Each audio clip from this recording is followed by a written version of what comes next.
Shalom Aleichem Besem Hamasia. Salam damai bagi kita semua di dalam nama Sang Kristus. Hari ini Kamis tanggal 24 Februari 2022, kita memasuki kalender liturgi hari biasa, minggu biasa ke-7.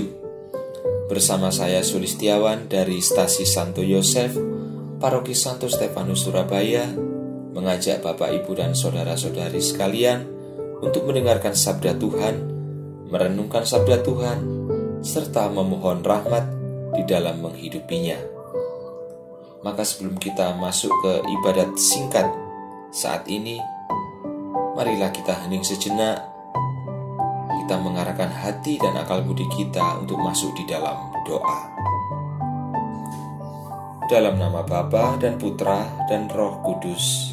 Amin. Ya Allah Bapa kami yang bersemayam di dalam terang yang tak terhampiri, di dalam Engkaulah kami hidup, kami bergerak dan kami ada.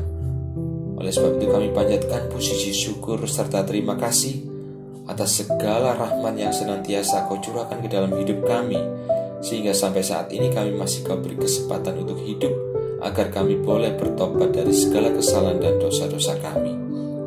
Ya Bapa, berkenanlah mencurahkan Roh-Mu, agar Roh Kristus itu senantiasa membawa kami kepada seluruh kebenaran, dan kami mampu untuk mengarahkan hati dan budi kami untuk menyambut firman-Mu. Semuanya ini kami mohon dengan pengantaran Kristus Tuhan kami. Amin. Semoga Tuhan beserta kita sekarang dan selama-lamanya. Inilah Injil Yesus Kristus menurut Markus. Dimuliakanlah Tuhan.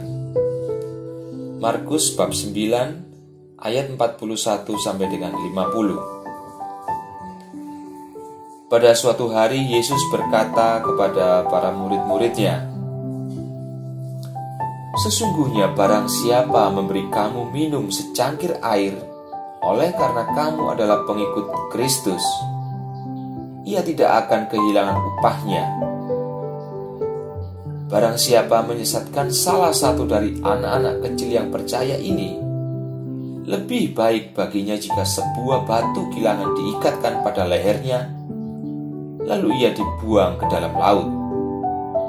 Dan jika tanganmu menyesatkan engkau, penggalah, karena lebih baik engkau masuk ke dalam hidup dengan tangan kudung, daripada dengan utuh kedua tanganmu dibuang ke dalam neraka, ke dalam api yang tak terpadamkan. Di tempat itu ulangnya tidak akan mati, dan apinya tidak akan padam. Dan jika kakimu menyesatkan engkau, penggalah, karena lebih baik engkau masuk ke dalam hidup dengan timpang, daripada dengan utuh kedua kakimu dicampakkan ke dalam neraka. Di tempat itu ulangnya tidak akan mati, dan apinya tidak akan padam. Dan jika matamu menyesatkan engkau, cungkilah, karena lebih baik engkau masuk ke dalam kerajaan Allah dengan bermata satu, daripada dengan bermata dua dicampakkan ke dalam neraka, di mana ulat-ulat bangkai tidak mati dan api tidak padam. Karena setiap orang akan digarami dengan api. Garam memang baik, tetapi jika garam menjadi hambar, dengan apakah kamu mengasingkannya? Hendaklah kamu selalu mempunyai garam di dalam dirimu, dan selalu hidup berdamai yang seorang dengan yang lain. Demikianlah sabda Tuhan. Terpujilah Kristus. Bapak, Ibu, dan saudara-saudari yang terkasih, ada 3 hal pokok pada Injil yang baru saja kita dengarkan bersama-sama. Yang pertama adalah bahwa jika kita memberi sesuatu atau kita bersedekah kepada seseorang seturut kehendak Allah, kita tidak akan kehilangan upahnya. Apalagi jika orang yang kita beri tersebut adalah seorang pengikut Kristus. Itu sudah jelas. sesuai apa yang dikatakan di kitab suci. Lalu yang kedua adalah difirmankan oleh Tuhan Yesus sendiri bahwa seorang penyesat atau pengajar bidat adalah seorang yang sangat jahat atau seorang yang sangat kejam, yang menurut Kristus adalah orang yang pantas ditenggelamkan. Mengapa demikian? Karena seorang bidat atau seorang pengajar sesat, jika dibandingkan dengan seorang pembunuh, adalah lebih kejam seorang penyesat tersebut. Mengapa Bapak, Ibu, dan saudara-saudari yang terkasih? Karena jika seorang pembunuh membunuh seseorang, belum tentu yang dibunuh itu masuk neraka. Tetapi jika seorang penyesat atau pengajar bidat, maka si penyesat dan orang yang disesatkan itu, kedua-duanya akan sama-sama masuk ke dalam neraka, yaitu terputus dari kehidupan Allah.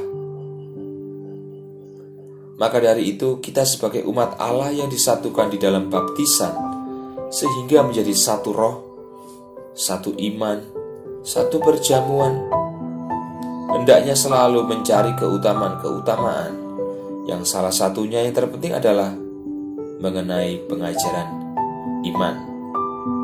1 Korintus 12 ayat 28 sampai dengan 31. Karena dengan pengajaran iman itu merupakan sarana bagaimana kita untuk mengenal Allah dengan benar. Tentu pengajaran iman yang benar adalah melalui gereja. Gereja yang sesuai dengan pengakuan iman Nikea, yaitu gereja yang satu, kudus, katolik, dan apostolik. Karena gereja tersebut adalah gereja sebagai tiang penopang dan dasar dari kebenaran. Maka kita harus beriman kepada Yesus dan juga kepada gereja yang didirikannya. Itu yang kedua. Sedangkan yang ketiga adalah mengenai garam. Kita tahu bahwa inti dari garam adalah untuk memberi rasa pada makanan dan untuk mengawetkan makanan. Dua hal ini yang penting mengenai garam. Maka jelas di sini bahwa kita sebagai gereja, yaitu jemaat atau persekutuan murid-murid Kristus, memiliki sifat misioner atau perutusan, sehingga kita harus memberikan rasa kepada makanan. Artinya kita harus memberikan pengaruh-pengaruh yang baik kepada sesama kita, dimanapun kita berada. Yang tentunya di dalam konteks pewartaan atau kerigma, salah satu dari 5 tugas gereja adalah kita harus memberikan garam melalui pewartaan kita atas sabda Allah. Dan juga garam memiliki efek untuk mengawetkan, artinya kita memupuk perjuangan iman kita secara terus-menerus sampai pada kesudahan kita, yang tentunya sesuai dengan cita-cita arah dasar Keuskupan Surabaya, yaitu Gereja Keuskupan Surabaya sebagai persekutuan murid-murid Kristus yang semakin dewasa dalam iman, guyup, penuh pelayanan, dan misioner. Maka dalam arti ini, yaitu perutusan kita adalah di dalam elemen misioner pada butir yang keenam, yaitu perjuangan iman yang terus-menerus, serta mengembangkan budaya hidup damai yang jelas terdapat pada butir keempat dari elemen misioner atau perutusan.